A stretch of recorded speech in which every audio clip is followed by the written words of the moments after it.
অ্যানাস কিচেনে আপনাদের সবাইকে স্বাগত। আশা করি সবাই ভালো আছেন। আজকে আমি বানাবো শুধুমাত্র হাফ কাপ গুঁড়ো দুধ দিয়ে এতগুলো গোলাপ জামুন। প্রথমে একটি বাটিতে হাফ কাপ গুঁড়ো দুধ,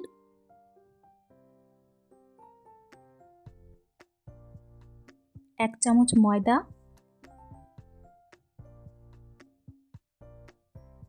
1/4 টিস্পুন বেকিং পাউডার দিয়ে ভালো করে মিশিয়ে নেব।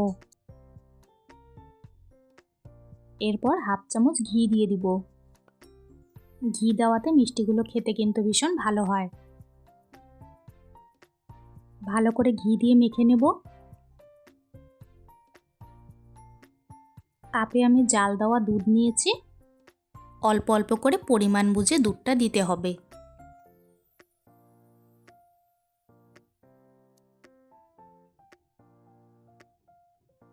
দুধ দিয়ে ভালো করে মেখে নিয়েছি। এখন ঢাকা দিয়ে রেখে দেব 30 মিনিটের জন্য।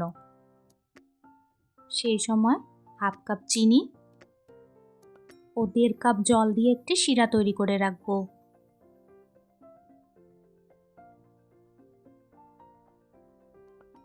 আজকের রেসিপিটা যদি আপনাদের ভালো লাগে, আমার চ্যানেলটিকে লাইক, শেয়ার, সাবস্ক্রাইব করে আমার পাশে থাকবেন।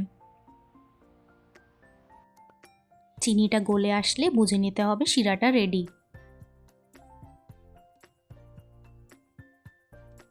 এখন এই ডো থেকে মিষ্টিগুলো তৈরি করে নেব।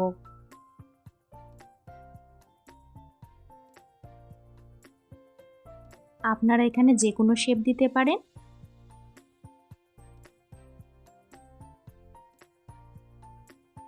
মিষ্টিগুলো ভাজার জন্য কড়াইতে একটু বেশি করে তেল দিয়ে দিয়েছি। সবগুলো মিষ্টি গোল আকারে তৈরি করে নিয়েছি। তেল হালকা গরম হয়ে আসলে মিষ্টিগুলো একে একে করে ছেড়ে দেব। তেলে সবগুলো মিষ্টি দেওয়ার আগে একটি মিষ্টি ছেড়ে দেখে নেবেন, যদি ফেটে যায় তাহলে হাফ টিস্পুন মতন আরও ময়দা মিশিয়ে নেবেন। মিষ্টিগুলো কত সুন্দর ফুলে উঠেছে, আর শিরায় দেওয়ার পর কিন্তু আরও ডাবল সাইজ হয়ে যাবে। মিডিয়াম ফ্লেমে মিষ্টিগুলো লাল করে ভেজে নেব।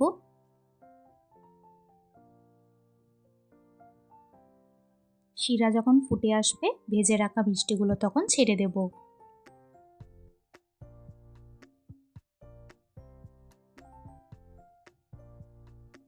মিষ্টিগুলো ছেড়ে দিয়ে হাই ফ্লেমে 15 মিনিট মতন ফুটিয়ে নেব।